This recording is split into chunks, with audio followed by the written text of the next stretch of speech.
Welcome to the Ghana Association of Writers Distinguished Guests Conversations series. My name is Kwaku, Addo, and today the guest is Miss Elizabeth Ohene, journalist, writer, politician, born at Abutia in the Volta region in 1945. She joined the Graphic Corporation in 1967 after graduating from the University of Ghana. She went into exile in the 80s, precisely 1982, for almost 2 decades. During that time, she worked with the BBC, where she was a voice heard around the world. She interviewed many distinguished people around the continent. And she returned home in the year 2000 and became a politician.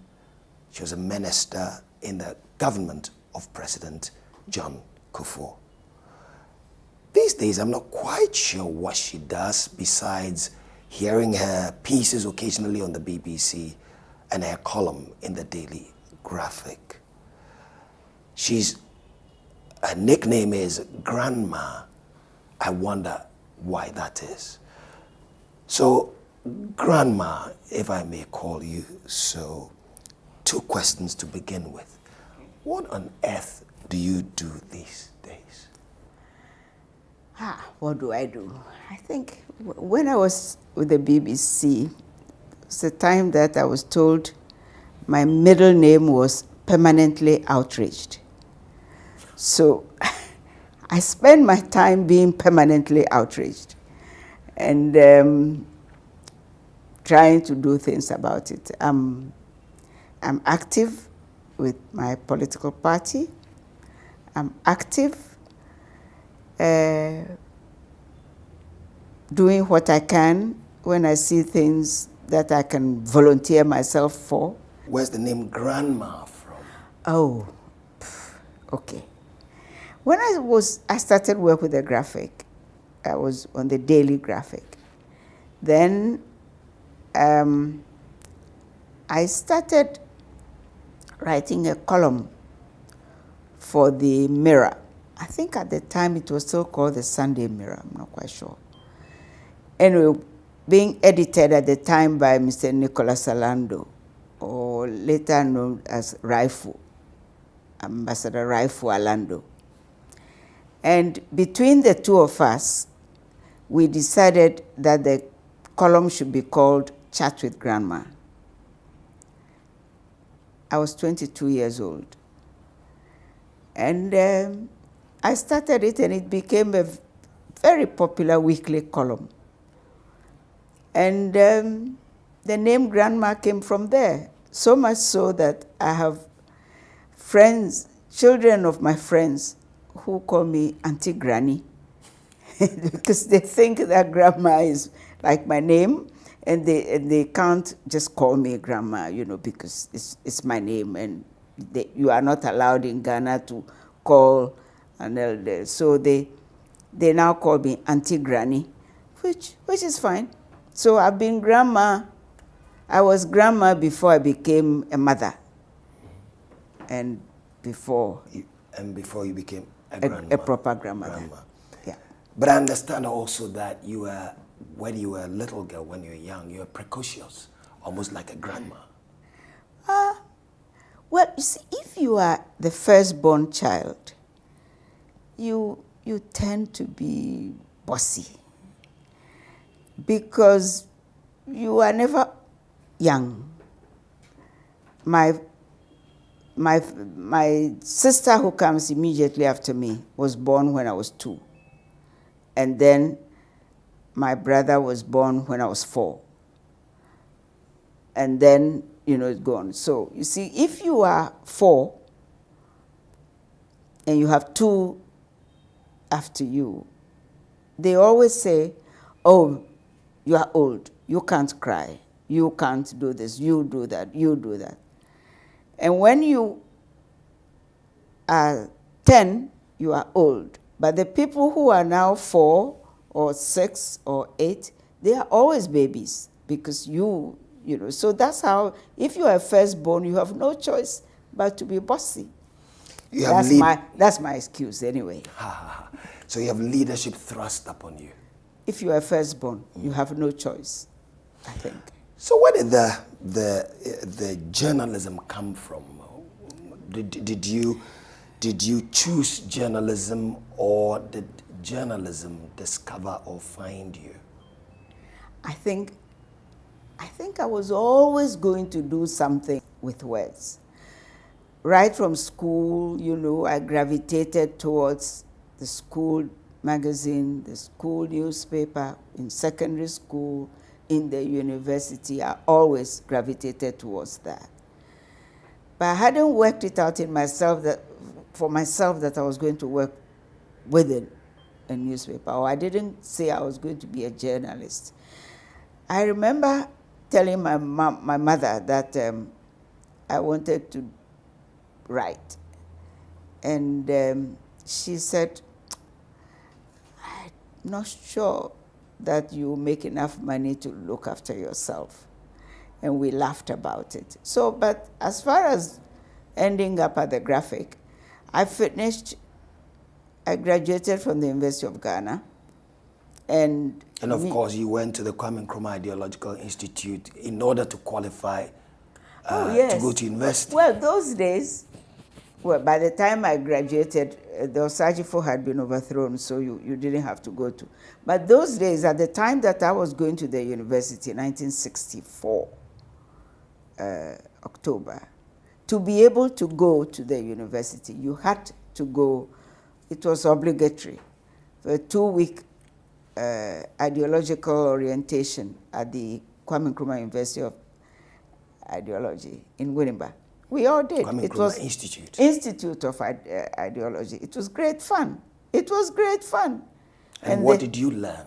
The normal things that were said at those days. He was in the middle, in 1964, the groundwork, there were a lot of maneuvering being done about setting up the OAU, and it was, so those were, actually the Osagifo himself came to Winneba during the 2 weeks period there to address us. I'd never seen anything quite like that before. There were the young, what were the socialists? No, the pioneers, I knew them. But these were young people who were at the University of Ghana then. I think I'll keep their names. And we were in the big hall, and they placed themselves as strategic corners. And they had told us before that we should keep our eyes on them. And then when the Osagifo was speaking at whatever time, then they tell us when to clap. I'd never seen that kind of choreography before, and I was terribly impressed by it, because that's what happened. But anyway, it was lots of fun. I'm not sure that it changed my ideology in any way, but it was lots of fun. Did you have an ideology at the time? Did I have an ideology? It certainly wasn't Nkrumahism. Whatever ideology I had, I don't know what I called it, but it was not Nkrumahism. He was not a fan of mine, and he was definitely not a fan in our house. My father had been sent on internal exile away from the Volta region at the end of 1958. He and 4 other of his friends, who were also teachers in Mauli School at the time, we just got up one morning, and it started before this particular morning, an earlier morning where we got up, and our houses on the campus were surrounded by policemen, and they said they were coming to search the house. In the midst of all the drama, how old was I? I was 13. Or 12. The interesting bit was my father, it was very early in the morning. He was wearing his shorts and shirt.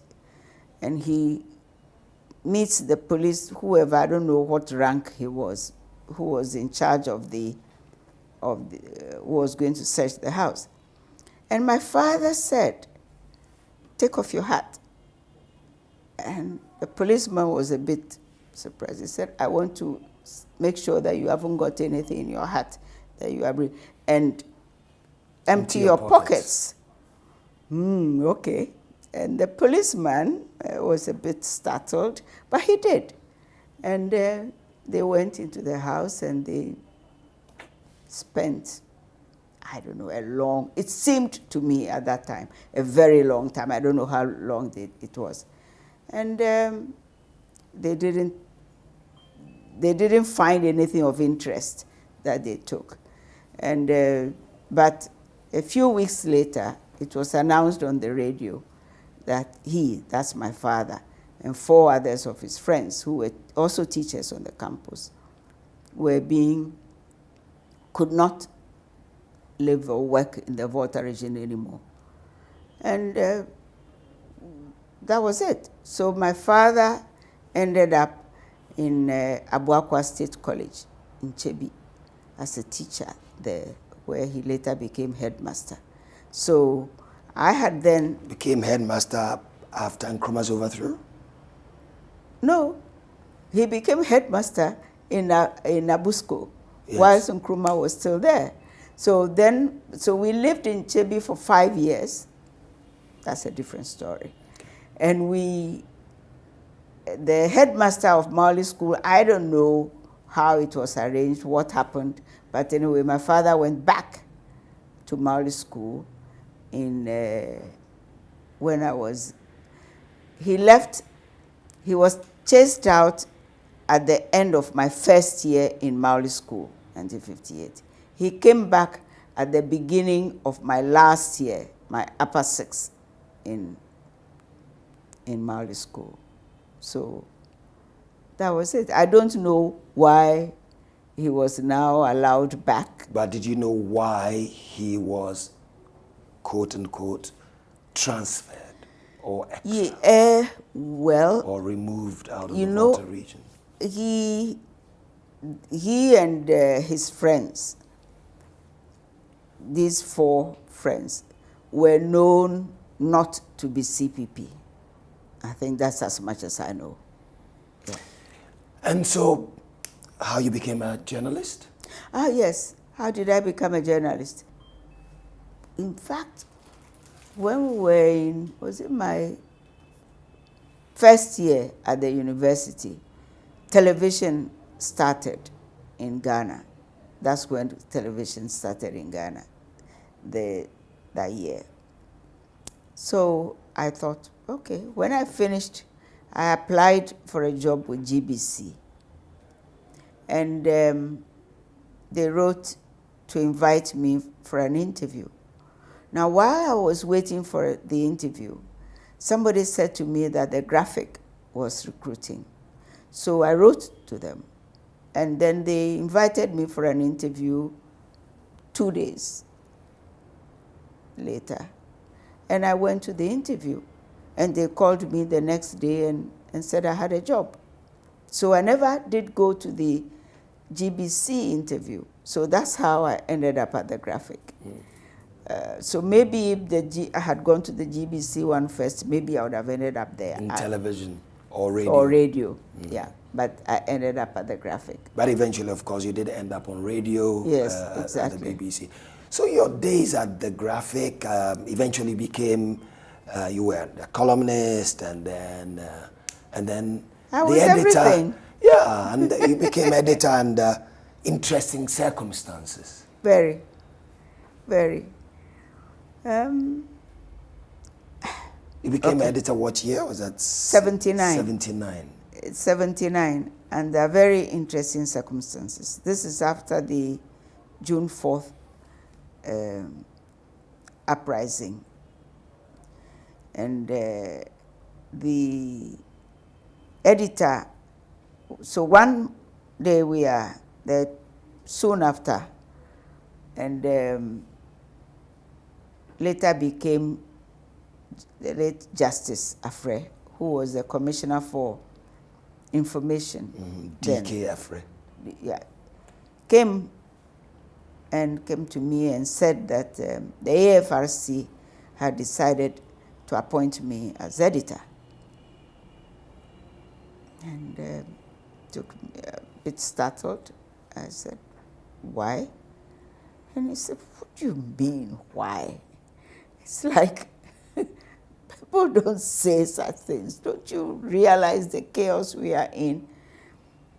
Anyway, and I said, I'll think about it. He said there was nothing to think about. So it had already been announced, I think, by the time I was having this conversation. So I thought I had a little difficulty, which is that for like the period leading to the return to civilian rule, constitutional rule, which was coming up at the time of the June 4th uprising. We who were journalists and who were members of the Journalists Association had campaigned very much that included in the Constitution should be this, what was then called the Press Commission, which would serve as a buffer between the journalists at the state-owned media houses. And mind you, at that time, that's all there was, really, and the government, so that the government, the government, so that we would be state-owned but not government-controlled. And we would have this. And this had gone into the Constitution. So I wrote to the Flight Lieutenant Rawlins, who was the head of the Armed Forces Revolutionary Council, and told him that, thank you very much for appointing me or wanting to appoint me. But if Mr. Dochum, who was the editor then, was being moved simply because if every new government comes, they move the old editor and get their own, then I wasn't interested. But because of these things, because I didn't want to be there when the incoming constitutionally elected government would be landed with me and feel that if they sacked me, people would say they have sacked the editor. And since the provisions in the Constitution had made room for the Press Commission, which was the name for it at the time, to be responsible for the state-owned media, and they would appoint editors, could I please, therefore, that just act so that when the new government came in, and they wouldn't feel that they have been dealt an unfair hand, and then they would have the Press Commission can set in place and appoint whoever they wanted. And he was very charitable, the Flight Lieutenant. He said, fine. And so that's what happened. So, and the reason is that elections were due to be held in a matter of months. Yeah, precisely. And therefore there was going to be an elected government. Precisely. After the AFRC had left. Precisely. Office. Even though I must say there was one member of the AFRC who held it very much against me, that I kept reminding them every day that they had promised to return the country to constitutional rule after 3 months. He thought I did. He claimed that every day in the newspaper I said something about that. So, but before June 79, there was May 15th. And when Rawlings was arrested and then put on trial. Rawlings was your friend. Yeah. And his wife, Nana Kunedu, yes, were very close friends of yours. Yes, yes, they were. Okay, so it's like this. I have to mention Sakyi, who was my friend first, and Sakyi was Sakyi Okran. Yeah, Kunedu's friend, and that's how we all became friends together. And May 15th was interesting. So everybody heard suddenly that somebody was trying to stage a coup, you know. And it was like, oh no, not again. Like we've had too much of this, and now we are finally in the process of a return to constitutional rule. So everybody was, I don't think there were many people who were happy about it. But anyway, it didn't work. I was at work at the Graphic that morning. Then it turned out, suddenly I heard that it was my friend, Flight Lieutenant Jerry Rawlings, who was, ooh. So 2 things are interesting about that day. A few days before, Flight Lieutenant had said to me, had come and said to me at the Graphic that he was going to lead the what are they called, platoon or whatever, of soldiers who would see off the General F.W.K. Akufo, who was traveling out of the country. Out of the country. So there's a guard of honor. Precisely. And he'll be leading. He'll be leading. And sort of marching alongside him as he inspected the guard. Yeah. Correct? That's it. So he said, I should make sure that we took a photo and have him in the paper, in the newspaper. So at the meeting of the newsroom, where we were deciding what was going to happen every day, that day, I said to Which is the editorial meeting, I said to the chief cameraman that I have a thing for him, that this was going to happen that morning, that day. Could he make sure that whoever he sent took a photo of my friend who will be leading the guards? So it was done. I declared an interest at the conference. And we published the picture in the paper the next day. So when May 5th, this had happened like a week or so before. So when May 15th happened, and we found out that it was Flight Lieutenant Rawlings, the Graphic had a photo of the man when nobody else had. And that was why we had this photo. So we used it. But that day of the May 15th, after we'd had the editorial conference and such, I went off to go and see what was happening to Mrs. Rawlings, to my friend. And went by the house, and she was there by herself. And I went there to stay with her and I told her, because I had previous experience about what happens when in these kind of circumstances, when the security people will come, and I had previous experience. So I said, so we were there, and I was telling her that we should go through her stuff, and things like jewelry, passports and things. Strictly, they shouldn't be of any interest to the security people, but they will still take them away anyway.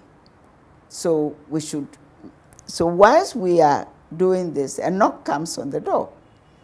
And I go to the door, and there's a man there in Batakari and such. And he said I forget his name, but he was a military police.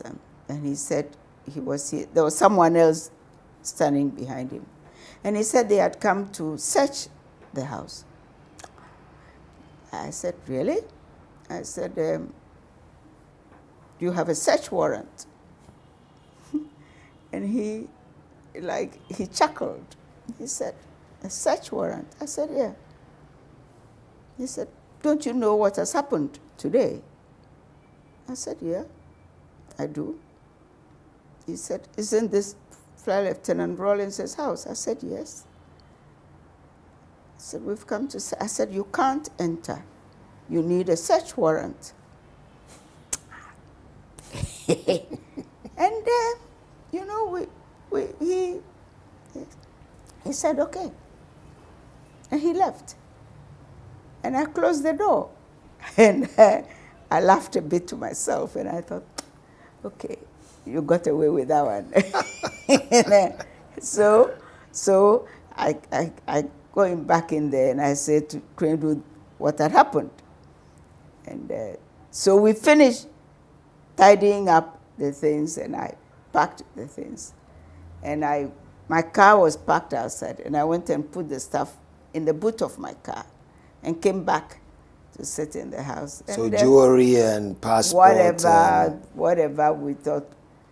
Anything illegal among the lot? Maybe, I don't know what would have been deemed illegal, but whatever I thought might interest them, we picked them all and put them in the boot of my car and came back to sit. And then they came back and had a warrant. And I opened the door for them, and they came and searched, and they left. And later on, I thought, it was a very innocent world we lived in then. Yeah. Because that incident, I thought to myself, really? Somebody had tried to stage a coup.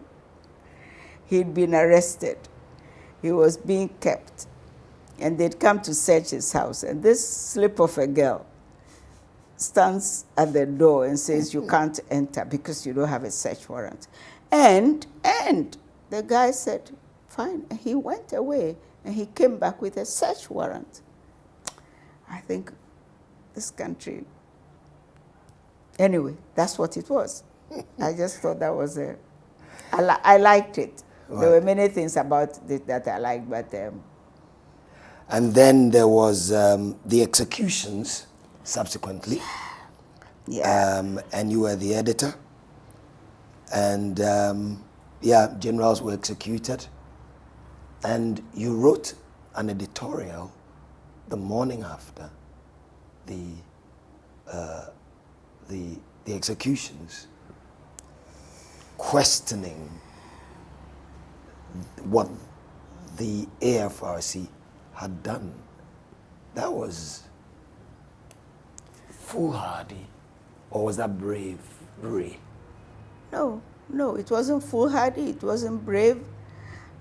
I don't think I had a choice in the matter. Hey,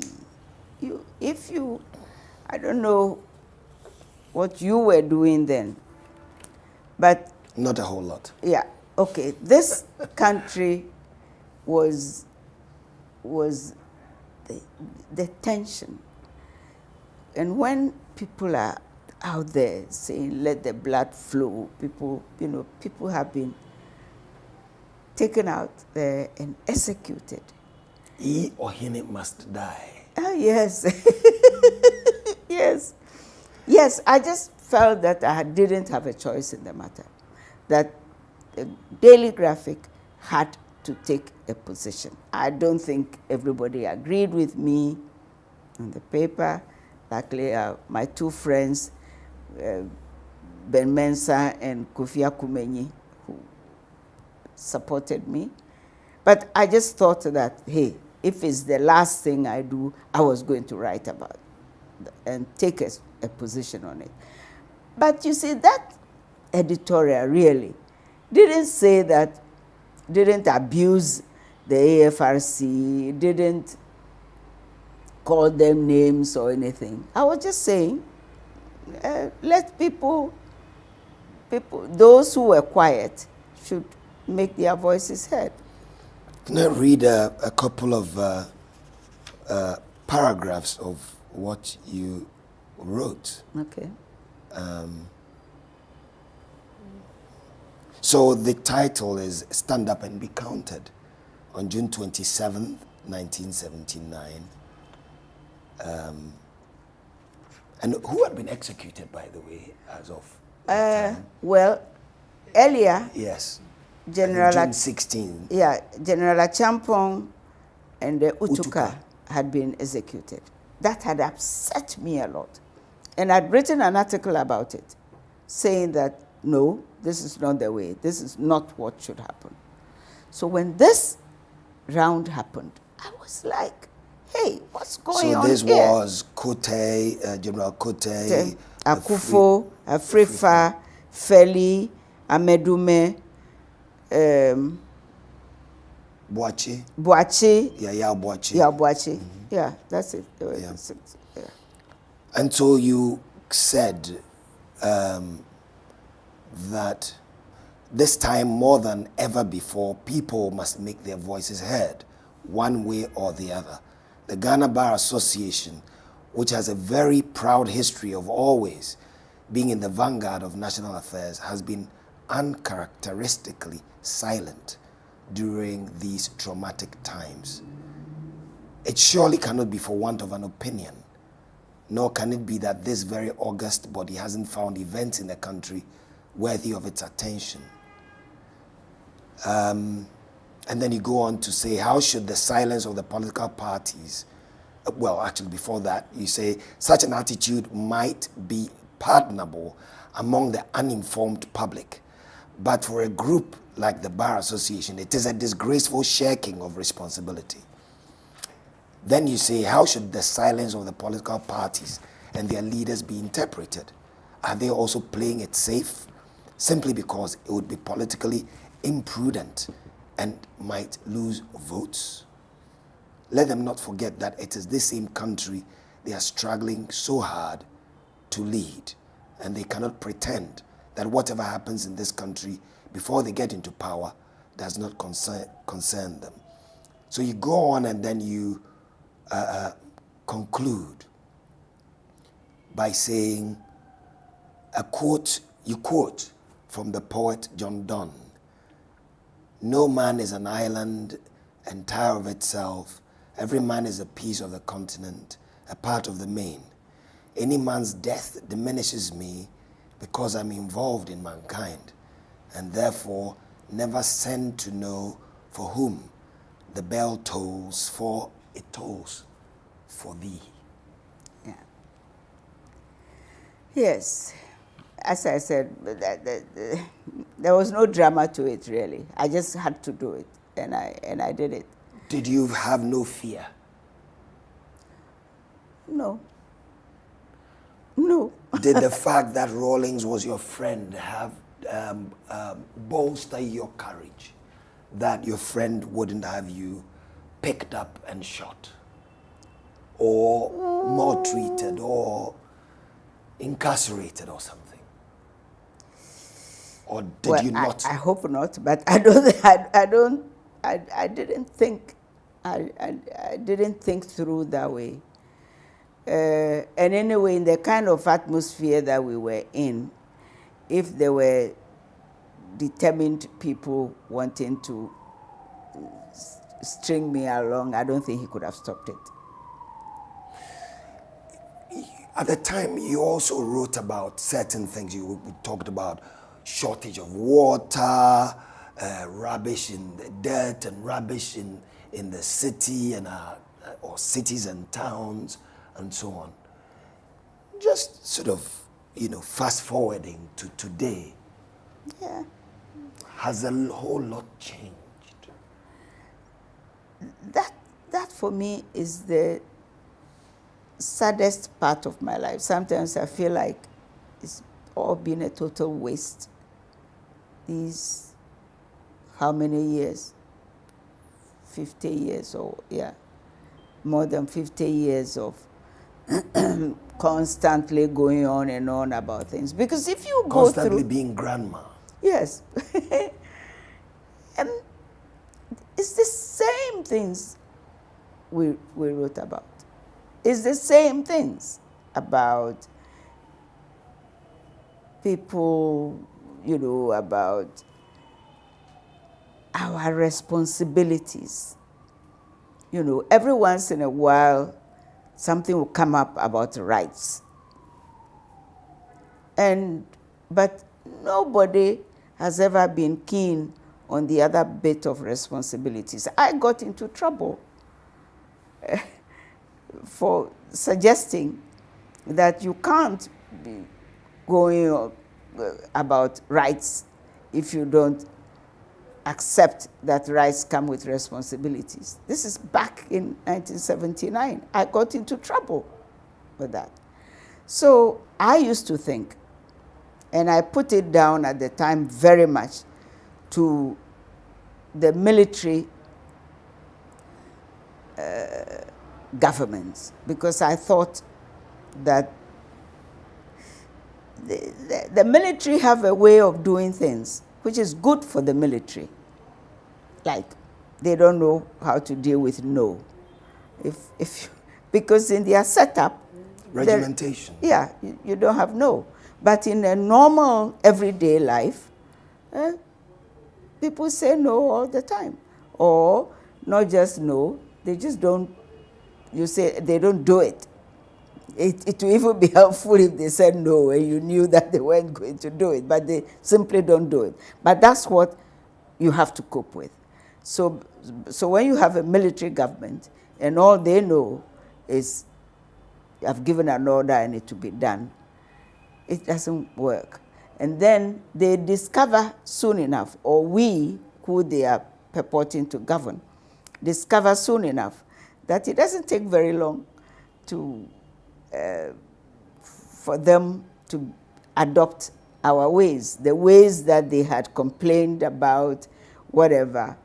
They start doing the same things. So I always said, hey, I have never, ever thought that the military government would solve problems. So at the time, that was my main focus, that let's have a constitutional government, so that when I wake up in the morning, I know that these are the rules. And once I keep within those set of rules, I'll be safe. I'll be left alone to conduct my affairs. That for me is important. That is the basic individual freedom that I think, you asked much earlier if I have an ideology. Maybe that if I keep within the rules, I should be allowed the freedom to conduct my affairs. Rules that are fair and equitable. Fair and equitable, which we have all agreed to. Why did you have to go into exile in 1982? Okay, so 31st December, the Flight Lieutenant Rawlings and his friends overthrew President Hillary Mann. Now, it's also a matter of public record that I didn't think that President Hillary Mann was doing a great job. But I was so incensed by that coup. I was so incensed, because my view was that the people of Ghana had voted for President Hillary Mann and the PMP. And we had 4 years for them to do what they could do. And at the end of those 4 years, we had an opportunity, or we would have an opportunity, to vote them out if we didn't think that they had done well. And I thought this would be a great, great opportunity for Ghana for the first time to vote out a government if by the end of their term we were not pleased with it. But for a group to come and tell us how badly the president was doing and talk about corruption and this and that, and therefore I just thought no. And I said so very loudly. And I think the first thing that happened that was the Sunday after the coup, after 31st December, that is, you know, a group of people came to the graphic with placards. Elizabeth Ohene must go. This time, nobody said Ohene must die. But I think they were very concerned, they said, that this time around also, like I had done in 1979, according to them, I would turn the public mind against the new government. So they didn't think I should be there. Anyway, but nothing happened that day, and They didn't think you should be the editor? No, they didn't think I should be in the paper, on the paper at all. So the next day I came to work. We're at work, and then I got a letter which said I should proceed on leave with immediate, I should proceed on indefinite leave with immediate effect. I put the letter in my bag, and we worked all day. So in the evening, I was going home. Then I thought I heard my name on the car radio saying that I should report at Gonda Barracks. So I thought, Anyway, I decided that I wasn't going to report at Gonda Barracks. It took me 10 days to be able to leave. Okay. And you chose not to go because? Well, because why should I go to Gonda Barracks with immediate effect? And I just had the idea that they just wanted to go and, I don't know, rough me up or lock me up, and I didn't want to go. I wasn't going to go. So I didn't go. And I didn't go to, well, I didn't have a job anymore anyway. But just before the coup, I had been invited by Radio Netherlands to come and present, help run a seminar for journalists in Hilversum. So, and they sent me a ticket. So I was ready to go anyway, some in January, whatever date, when the coup happened. So I had this ticket. So the only problem was, there were two problems. They put, you had to get an exit permit before you could leave the country, it was announced. And then there was a little problem of what to do about my 8-year-old son. So I decided I'll take him with me. So it took a while to get a ticket for him and then to get an exit permit. So my good friend Ben Mensah went and joined the long queue at the Accra Sports Stadium. Mind you, lots of Ghanaians, diasporan Ghanaians were in town, had come for Christmas, and we were caught here. So when the airports were opened and you had to get a permit, they were all there. Anyway, so Ben Mensah went and got a... So the point is, at this time, if you wanted to leave the country, you needed an exit permit. Yeah, you needed an exit permit, or you couldn't leave. Everybody. So, anyway, so Ben Mensah got a permit for Ohene. I should make that my official name. Anyway, so the day came, and my friends of mine took my son and our suitcases and went and checked them in. It was a different world from what we know now about traveling. People walked with you anyway. So and then at the very last minute, they walked with me, Micah J., my neighbor, late, now dead, and Sakyi Okran, my best friend. They took me to the airport. And we went through all the things until we reached the last checkpoint. And there was this lady.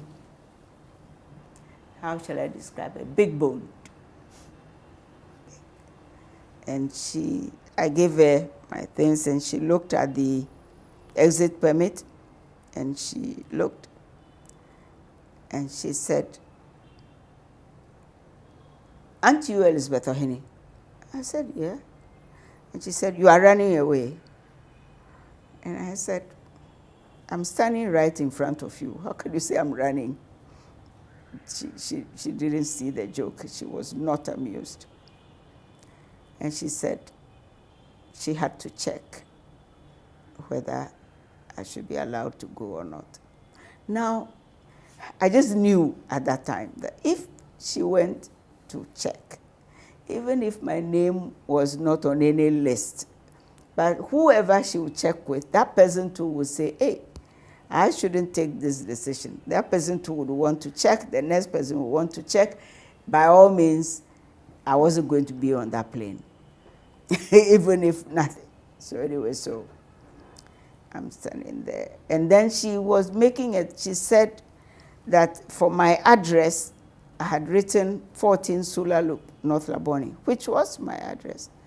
And she said, because I hadn't written Graphic Corporation, that was proof that I was running away. Anyway, so there was a young man standing right behind her. And he said, clearly, I could hear him, but he didn't open his mouth. I don't know how he managed. He said, "Manonko, let her go." And this lady frowned, looked up, and she said, "Let her go." And she was like very unhappy about it, but the young man persuaded her. And I walked, said bye-bye to my friends. My son was by then running, had seen me, and we walked. And at the time, the Swiss ambassador to Ghana was a good friend of mine. And he had come to the airport to see me off. And he walked with me all the way into the plane. And sat with me, and he stood in the plane with me until they were about to lock, and he came down. And I left and got to Amsterdam a very, very cold winter January morning. And that was it. I thought at the most, I was going for 6 months. That's what I said to everybody, not more.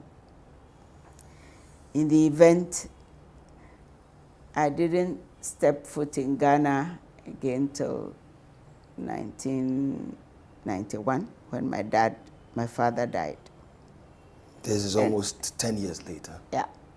And then I didn't come back eventually until 2000, So in the meantime, your friendship with the Rawlingses? My friendship with the Rawlingses after the 31st December kind of tapered out. I'd taken a strong position against the coup. I keep being told it wasn't a coup, but I can't call it anything else. Anyway, so we didn't meet. We didn't get to meet. We met once in South Africa. The day after, they came for Mandela's swearing in as president. The day after the swearing in,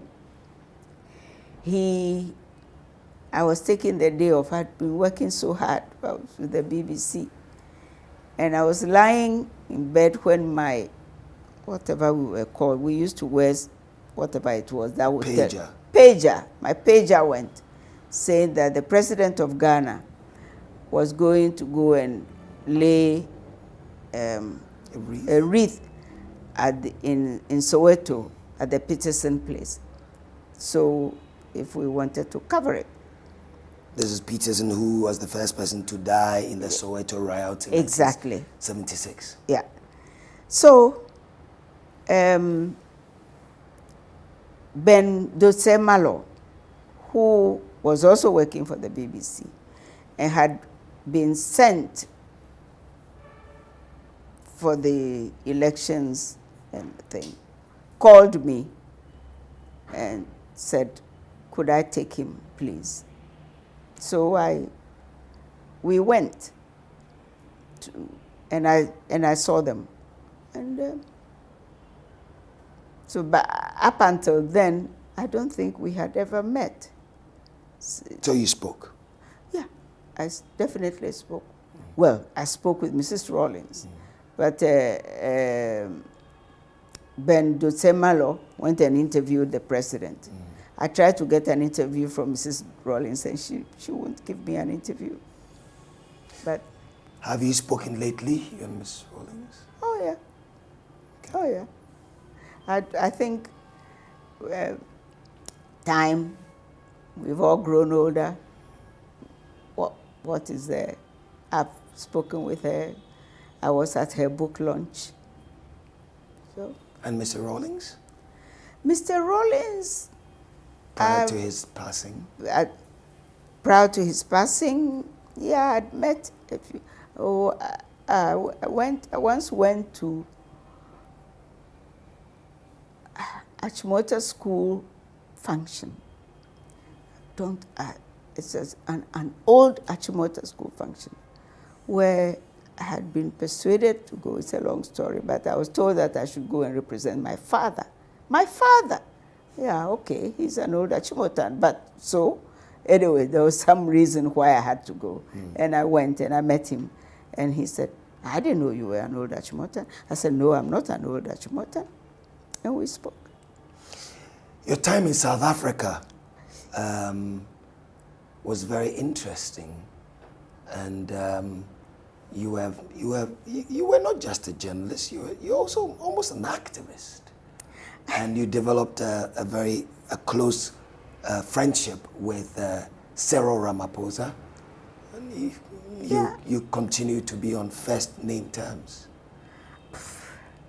Yeah. It wasn't just him.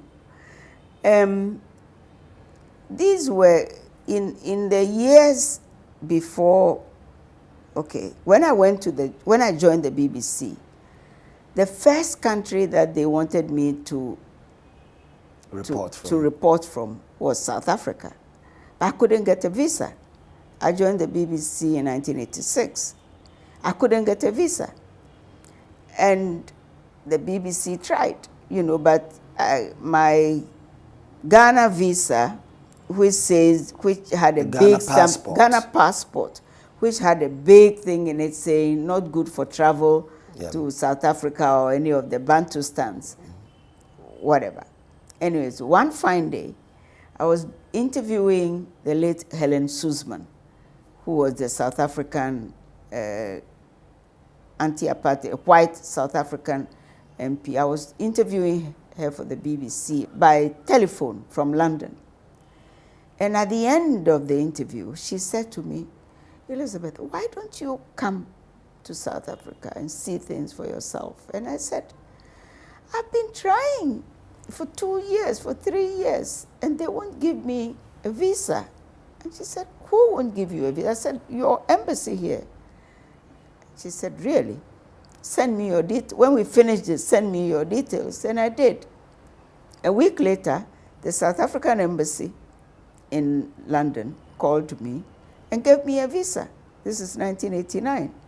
And I went. And a week after I got there, Sisulu and them were released from jail, from prison. So indeed, the night Walter Sisulu was released, I was in his house. I think there were 5 with his wife, Ma Bettina, his sons, Max, and the others. When he came, by this time, Ma Bettina was quite a good friend of mine. And we were there and all that when Winnie Mandela also came. So, you know, in South Africa those days, there wasn't, every story had layers. I mean, I going there as a Ghanaian, it was a big deal. It was a big deal to be reporting for the BBC. The black South Africans couldn't have enough of me. They couldn't believe it. The white South Africans were incredulous. If I tell you the number of times that white South Africans said to me, you are not really African. And I would say, really? Like I'm what? And they so much wanted me to say I was born in the UK, I went to school in the UK, I was brought up in the UK. They so much wanted me to say that because I worked for the BBC and it would make them comfortable. But of course not. I said, I'm born bred, battered in Ghana. Everything about me is Ghanaian. And I missed no opportunity to tell them this. So I had, my time in South Africa was interesting, was very interesting. So Cyril, people like Cyril, whom I also first met on the phone, interviewing him from London. And then, you know, there was a time they had to run away, and then I met him, and then we became friends. That's what happened. So I knew him during these very, very difficult periods.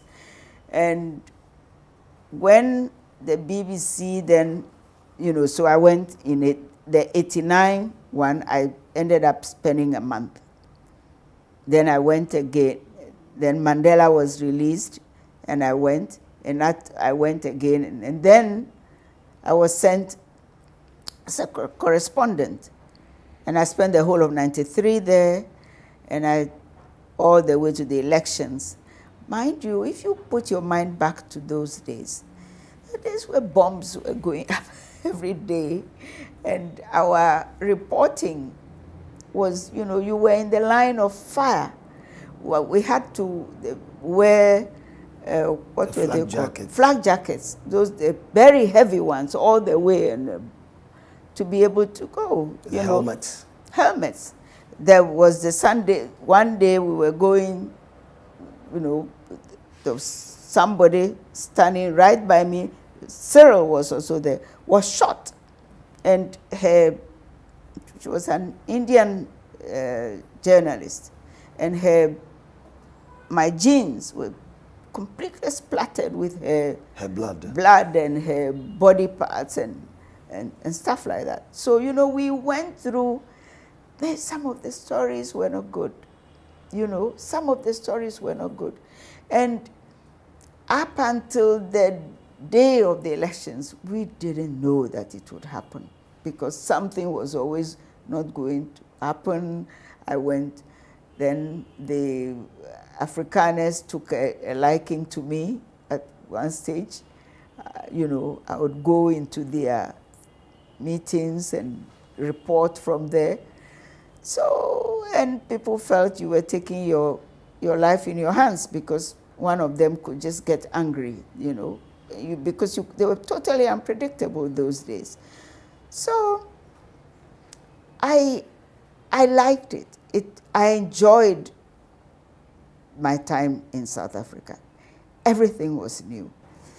You know, the black South Africans, for them too, it was a totally new, fresh experience for them, having an African in their country, you know, because almost all the correspondents were white. They were British, they were American, they were German, they were whatever. And here was this Ghanaian, which was good for them. And at one stage, I lived in Soweto because I had friends who, and they thought that it would be good for me. So I moved in there and lived there for like a month in their house just to get the feel of what things were like. And I would be driving, and then sometimes the police have mounted a roadblock, and who are you? And I give, you know, they all have IDs, mind you. Everybody in South Africa has an ID. And I show my passport and BBC. What are you doing? What are you going to do in Soweto? I live there. No, you are not allowed to live there. So says who? And I'll have this argument with the police all the time. One day, the only way they allowed me to go was I gave them a BBC T-shirt. But then people like Cyril, the day that this young lady was shot, Cyril was on the other side. He too, his clothes were splashed with these guys. So, you know, we went through a lot of things together. What was it? So, of course, you got to know Mandela pretty well, pretty up close. Yeah. Yes. And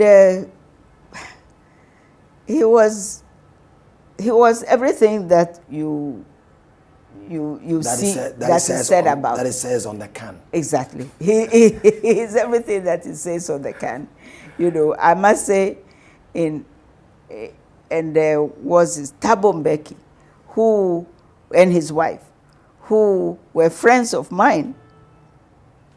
So when Mandela I was not sure at all. I was like supporting both Thabo and Cyril to be his vice president. I'm not quite sure which one, you know, okay, let me put it this way. Both of them had my vote, but you couldn't really, it was not fair to say that. So I enjoyed being there. I had never worked so hard in my whole life. So when you came back to Ghana, then you went into active politics and eventually became a minister. How do you, as a journalist, as you were before you became a minister, obviously before you became a minister, you were interested personally in politics? Always, I'd always been. Good. So how did you, as a professional journalist, divorce yourself, your work as a professional journalist, from your political interests, your partisan political interests? Say when you're working for the BBC in London.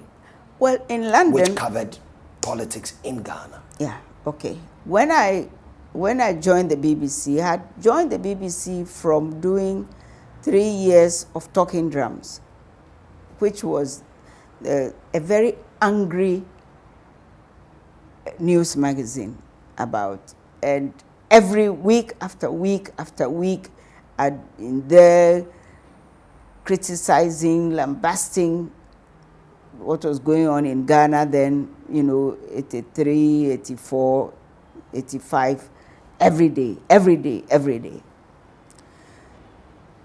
So when I went to the BBC, we had an unwritten rule that I wouldn't cover Ghana,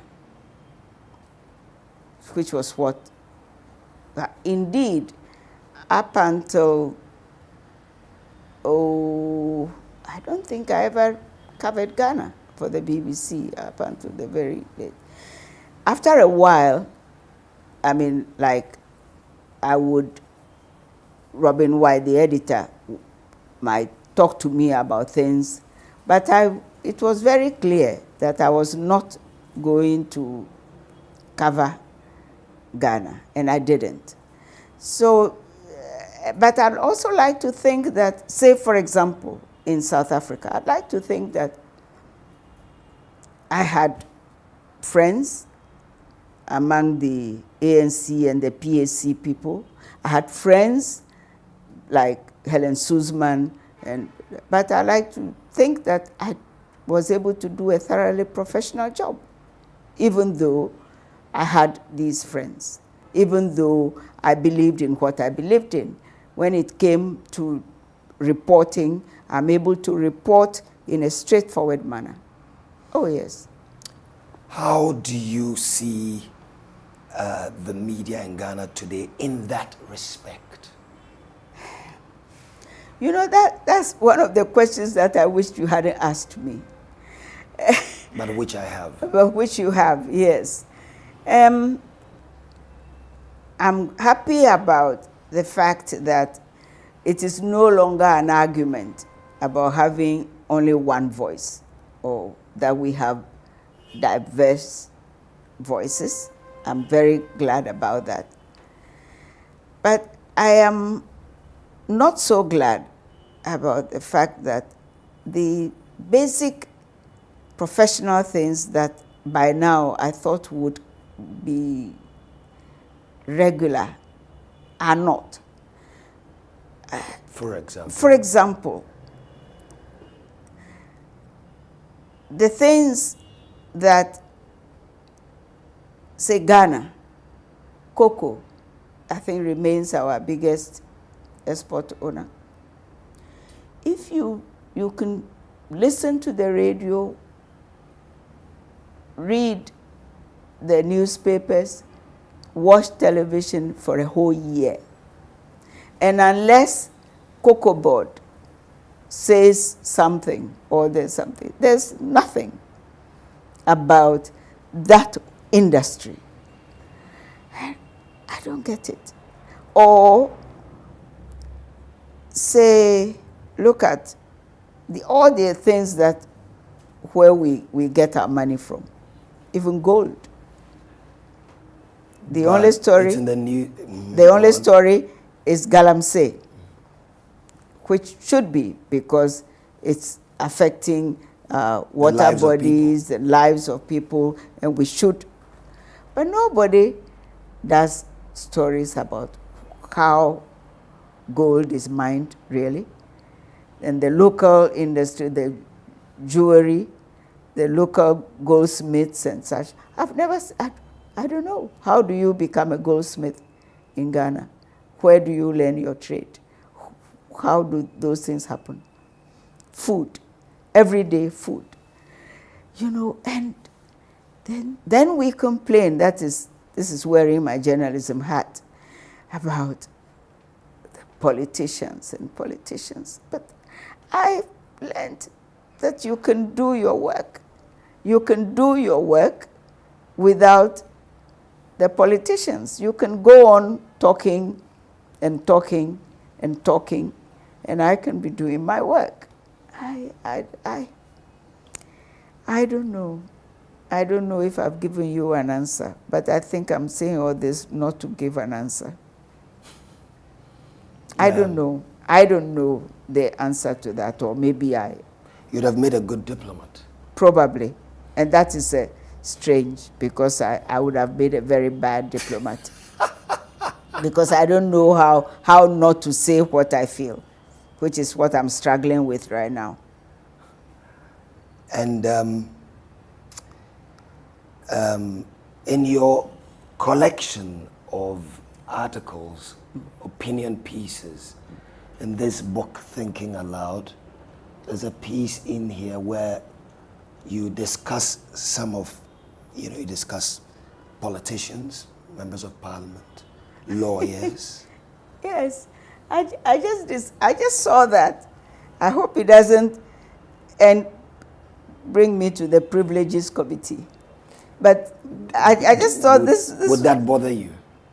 Nah, too late, too late. Wouldn't.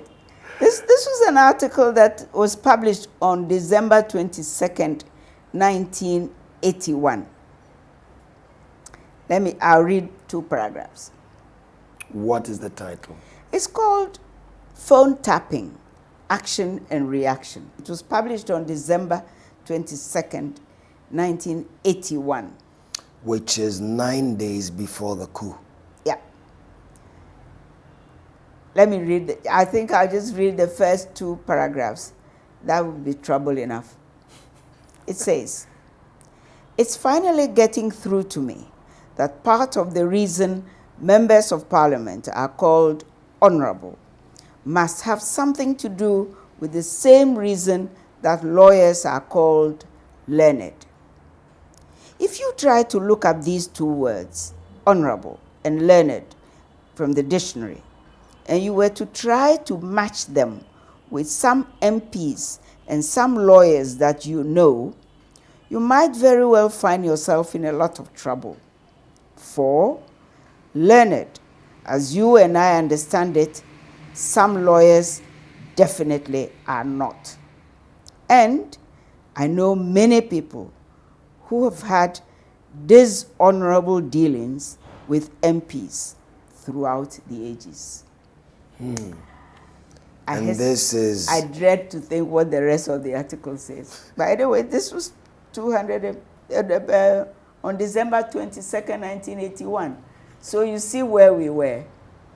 So this is 81, that is, is that 30 or 40 years ago? That would be 40 years ago. Plus ça change, plus c'est la même chose.